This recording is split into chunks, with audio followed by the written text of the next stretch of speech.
मिलेगी all time मस्ती और मजे ओनली विद सोनी ये। करो सब्सक्राइब, कमेंट एंड लाइक।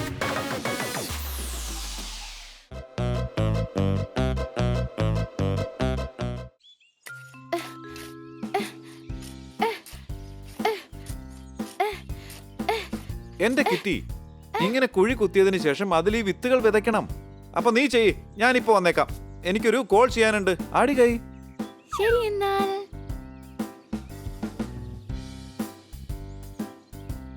ഓ, ഈ സാർ എപ്പോഴും ബോറിംഗ് ആയിട്ടുള്ള ജോലി എന്നെ കൊണ്ട് ചെയ്യിക്കാറുള്ളൂ. Hi Kitty. Thank you honey. Welcome. എടി മണ്ടി, അവനൊന്നും ചെയ്തില്ലല്ലോ, പിന്നെന്തിനാ താങ്ക്സ് പറഞ്ഞേ? കിറ്റി, എനിക്കൊരു കാര്യം മനസ്സിലാവുന്നില്ല. എന്താ? ചോദിക്ക്. ഈ വെണ്ടയ്ക്ക ഉണ്ടല്ലോ, അതിന് ലേഡീസ് ഫിംഗർ എന്നല്ലേ പറയുന്നത്, പക്ഷെ അത് കാണാൻ ജെന്റ്സിന്റെ ഫിംഗർ പോലല്ലേ ഇരിക്കുന്നത്. ഓ ഹണി, ഞാൻ എന്തിനു വേണ്ടി നിന്നോട് താങ്ക്സ് പറഞ്ഞെന്ന് നീ ഒരിക്കലും എന്നോട് ചോദിക്കില്ലേ?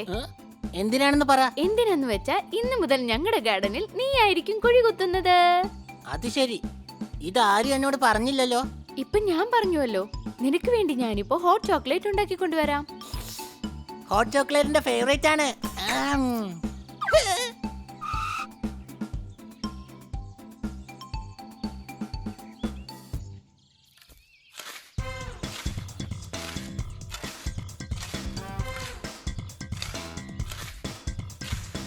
എന്താ ഇത്?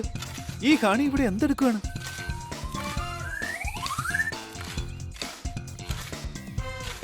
ഉറുമ്പ് കടിച്ചപ്പോൾ കുഞ്ഞു കരഞ്ഞു. എന്റെ ഹണി, ഇവിടെ കിണർ കുഴിക്കാൻ നിന്നോട് ആര് പറഞ്ഞു? അടികൈ. ഇന്നു മുതൽ ഈ ഗാർഡനിൽ കുഴി കുത്തേണ്ടത് എന്റെ ജോലിയാണെന്നാ കിറ്റി പറഞ്ഞത്. ഓ, ഇതെന്ത് ശബ്ദ കേക്കുന്നേ?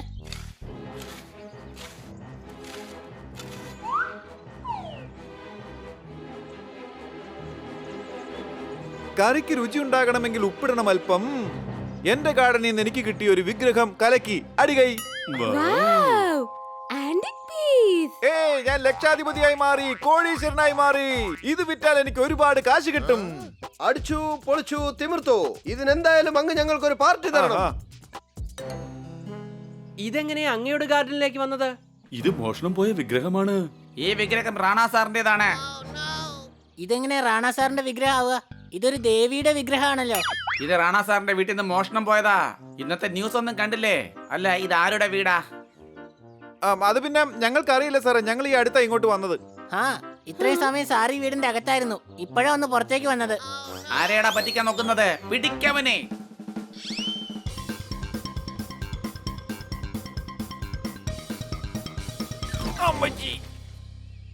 വിഷുനാളിൽ പടക്കം പൊട്ടിക്ക്. എന്നെ ദയവ് ചെയ്ത് നിങ്ങൾ അങ്ങ് വിട്ടേക്ക്. അടികൈ. വിഗ്രഹം മോഷ്ടിച്ചിട്ട് ഇപ്പൊ കവിത പറയുന്നോ? നടക്കണങ്ങോട്ടെ. എന്നെ വിടൂ, ഞാൻ നിരപരാധിയാണ്. എന്നെ വിടൂ പ്ലീസ്. വിശ്വസിക്കാൻ കഴിയുന്നില്ല, ഇതിൽ എന്തോ ഒരു കൺഫ്യൂഷൻ ഉണ്ട്. ഖന്ന സാർ ഒരിക്കലും ഇങ്ങനെ ചെയ്യുകയില്ല. അദ്ദേഹത്തെ എങ്ങനെയും നമുക്ക് പുറത്തേക്ക് കൊണ്ടുവന്നേ മതിയാകൂ. വാ.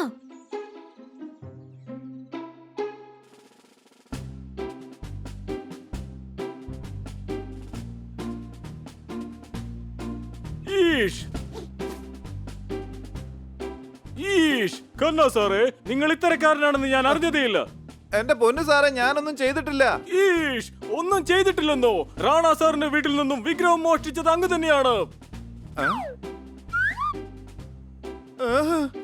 ഇല്ല, ഞാൻ പറയുന്നത് കേൾക്കണം ഇൻസ്പെക്ടർ സർ. ഖന്ന സാർ എല്ലാവരെയും ബഹുമാനിക്കുന്ന ആളാണ്. എല്ലാം ഇയാളുടെ അഭിനയമാണ്. 10 ലക്ഷം രൂപയുടെ വിഗ്രഹം അടിച്ചു മാറ്റിയത്. സാറിനെ കള്ളനെന്ന് വിളിക്കരുത്. വിഗ്രഹം അടിച്ചു മാറ്റിയവനെ കള്ളൻ എന്നല്ലാതെ പിന്നെ എന്താ വിളിക്കുക? മിന്നുന്നതൊന്നും പൊന്നുമല്ല. ഞാൻ റാണയുടെ വിഗ്രഹം അടിച്ചു മാറ്റി എന്നതിൽ സത്യവുമില്ല. അടികൈ. ഇൻസ്പെക്ടർ പാണ്ഡ സാറേ, ഇതിൽ എന്തൊക്കെയോ കൺഫ്യൂഷൻ ഉണ്ട്. അതെ, ഒരു ഷോപ്പ് സാധനം പോലും ഇയാൾ 200 രൂപയിൽ കൂടുതൽ വാങ്ങില്ല. 10 ലക്ഷം രൂപ ഇദ്ദേഹം ഇതുവരെ തന്നെ കണ്ണുകൊണ്ട് കണ്ടിട്ട് പോലില്ല സാർ. കൂടാതെ ഇദ്ദേഹത്തിന് വിഗ്രഹത്തിലൊന്നും ഒരു ഇൻട്രസ്റ്റും ഇല്ല സാർ. സത്യത്തിൽ ഇദ്ദേഹം ഇതുവരെ ഒരു മ്യൂസിയത്തിൽ പോലും പോയിട്ടില്ല. എടാ, നിങ്ങൾ എല്ലാവരും കൂടി എന്നെ നിരപരാധി എന്ന് പറയാണോ അതോ എന്നെ മാനം കെടുത്തുകയാണോ? സാർ ഒന്ന് ദേഷ്യപ്പെടാതിരിക്കെ. അങ്ങയെ രക്ഷിക്കാൻ വേണ്ടിയാണ് ഞങ്ങൾ ഇങ്ങനെയൊക്കെ പറഞ്ഞുകൊണ്ടിരിക്കുന്നത്.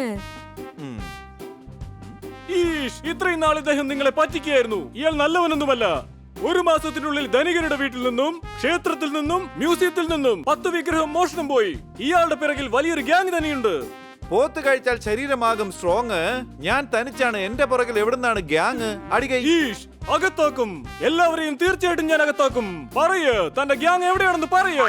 പോലീസുകാരുടെ ഇടികൊണ്ടാൽ തീർച്ചയായും വരും ക്ഷയം. നിങ്ങൾ എന്നെ കള്ളനാക്കുന്നതിന് മുമ്പ് ഞാൻ ഇവിടുന്ന് ഇറങ്ങി ഓടും നിശ്ചയം. അടികൈ. എടാ നിക്കാൻ. വേണ്ട കന്ന സർ, ഓടരുത്, നിൽക്കൂ. അങ്ങ് ഓടിയാൽ അങ്ങ് കള്ളനാണെന്നുള്ളത് ഊർജിതമാകും. വേണ്ട, പറയുന്നത് കേൾക്കൂ. ഞാൻ ഇവിടുന്ന് ഇറങ്ങി ഓടിയില്ലെങ്കിൽ തീർച്ചയായും എല്ലാവരും ചേർന്ന് എന്നെ കള്ളനാക്കും. അയ്യോ അമ്മച്ചി. അങ്ങ് പേടിക്കേണ്ട ഒരു ആവശ്യമില്ല. നിങ്ങൾ ഒരു തെറ്റും ചെയ്തിട്ടില്ല എന്ന് നമുക്ക് തീർച്ചയായിട്ടും നിരൂപിക്കാൻ കഴിയും. എന്നെ വിട്, എന്നെ വിട്. ഞാൻ ഒരു തെറ്റും ചെയ്തിട്ടില്ല, സത്യം. ഈഷ്, ഖന്ന സാർ നിരപരാധിയാണെന്ന് തെളിയിച്ച പിന്നെ വിഗ്രഹം മോഷ്ടിച്ചവരെ ഞാൻ എവിടെ പോയി അന്വേഷിക്കും? കള്ളന്മാരെ പിടിച്ചില്ലെങ്കിൽ പിന്നെ എന്റെ പണി പോക്കാ. സാറ് പേടിക്കേണ്ട ഒരു ആവശ്യവും ഇല്ല. എല്ലാം ഞങ്ങൾ ശരിയാക്കാം. അതെ, നമുക്കെല്ലാം ശരിയാക്കാം. ഞാനും ബണ്ണിയും പോയി ആദ്യ കുഴിയങ്ങ് മൂടാം. എടാ കഴുതേ, അദ്ദേഹം പറഞ്ഞത് അതല്ല. യഥാർത്ഥ കള്ളന്മാരെ എവിടെ പോയി പിടിക്കുമെന്നാ പറഞ്ഞത്. ഇയാളെ പിടിച്ചകത്താക്ക്. ഈ വിഗ്രഹത്തിന്റെ കാര്യം ഞാൻ പറയുന്നത് വരെ പുറത്താരോടും പറയണ്ട.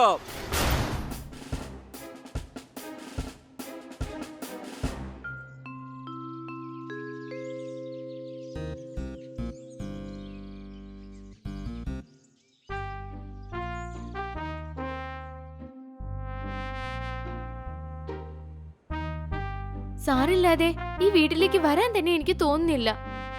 അതിനെന്താ, ഞങ്ങൾ നിന്റെ കൂടെ ഉണ്ടല്ലോ. നീ ഉള്ളതാണ് അവൾക്ക് ഏറ്റവും വലിയ പ്രശ്നം. സംശയമുണ്ടോ? മാഡം, കന്ന സാറിനെ ഓർക്കുമ്പോ വല്ലാത്ത സങ്കടം തോന്നുന്നു. അതെ, അദ്ദേഹം നിരപരാധിയാണെന്ന് നമ്മളെ കൊണ്ട് എങ്ങനെ തെളിയിക്കാൻ കഴിയാ? ഇൻസ്പെക്ടർ പാണ്ഡ പറഞ്ഞത് ഇതിന് പിന്നിൽ വലിയൊരു ഗ്യാങ് ഉണ്ടെന്നാണല്ലോ. അങ്ങനെ ഒരു ഗ്യാങ് ഉണ്ടെങ്കിൽ അവർ ഈ 10 ലക്ഷം രൂപയുടെ വിഗ്രഹം ഒരിക്കലും വെറുതെ വിടില്ല. വിഗ്രഹം പോലീസ് സ്റ്റേഷനിലാണല്ലോ.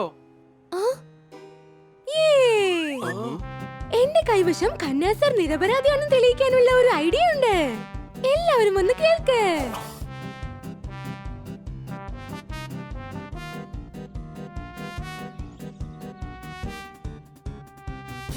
ബോസ്, വിഗ്രഹം പോലീസ് സ്റ്റേഷനിലാ ഉള്ളത്. ഈഷ്, വിഗ്രഹത്തിന്റെ ന്യൂസ് എങ്ങനെയാണ് പുറത്തു വന്നത്? ഇതാണ് എന്റെ പ്ലാൻ, മനസ്സിലായല്ലോ. ഇനി വിഗ്രഹം മോഷ്ടിച്ചവർ തീർച്ചയായും പോലീസ് സ്റ്റേഷനിലേക്ക് വരും. അവരെ നമ്മൾ അവിടെ വെച്ച് തന്നെ പിടികൂടും.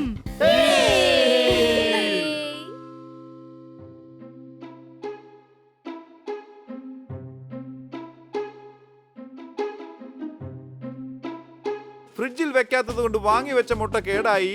നിങ്ങൾ കാരണം ഞാനിപ്പോ ലോക്കപ്പിനകത്തുമായി. അടികൈ.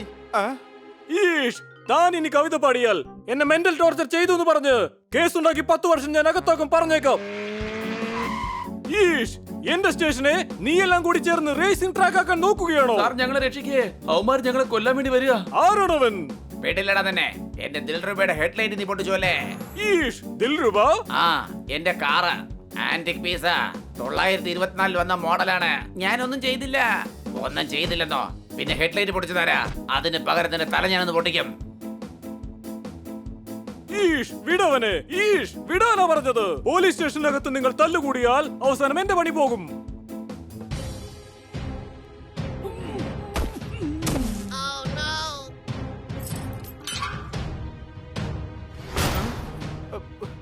എടാ, വിഗ്രഹത്തിനൊപ്പം എന്നെ ഒന്ന് കൂട്ടിക്കൊണ്ടു പോ. ഈഷ്, നിങ്ങൾ എന്താണ് ഈ ചെയ്യുന്നത്?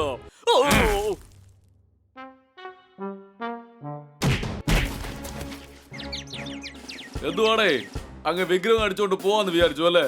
ബാസേ, ഓടിക്കോ. അങ്ങോട്ട് നോക്ക്, അവർ വിഗ്രഹം കൊണ്ട് രക്ഷപ്പെടാൻ നോക്കുകയാണ്.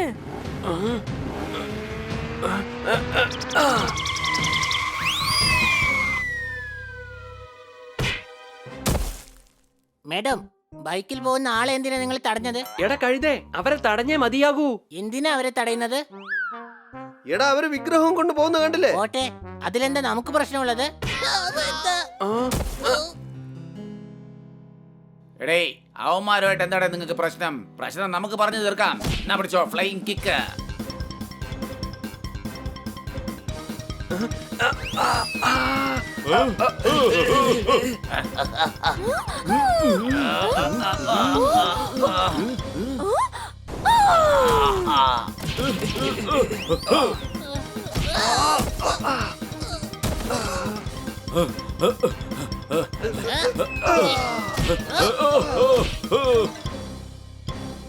കലക്കി. ഇനി ബോധം കെട്ടിയെടുക്കുന്ന പാണ്ഡ സാറിനെ വെള്ളം തളിച്ച് എഴുന്നേൽപ്പിക്കാൻ നോക്ക്. ഈഷ്, ചൂട് ചായ ഒഴിച്ച് മോന്തം ഷേപ്പ് മാറ്റില്ലോടാ. സോറി, ഞാൻ വിചാരിച്ചത് തണുത്ത വെള്ളാണെന്നാ. നിങ്ങളെല്ലാവരും എന്തിനാ ഇങ്ങോട്ട് വന്നത്? അതിന് കാരണം ഈ കള്ളന്മാർ ഇവിടെ വരുമെന്ന് ഞങ്ങൾക്ക് നന്നായിട്ട് അറിയാമായിരുന്നു. പേപ്പറിൽ ന്യൂസ് കൊടുത്തത് ഞങ്ങളുടെ പണിയായിരുന്നു സാറേ. സാറേ, ഇവന്മാരാണ് യഥാർത്ഥ കള്ളന്മാർ. അങ്ങ് ഗന്ന സാറിന് വിട്ടേക്ക്. Thank you. നിങ്ങളില്ലായിരുന്നെങ്കിൽ എന്റെ തൊപ്പി തെറിച്ചേന്. കാറ്റ് കാരണം അപ്പുറത്തെ വീട് പൊളിഞ്ഞു. നിങ്ങൾ കാരണം ഞാൻ ഇപ്പോൾ നിരപരാധിയാണെന്നും തെളിഞ്ഞു.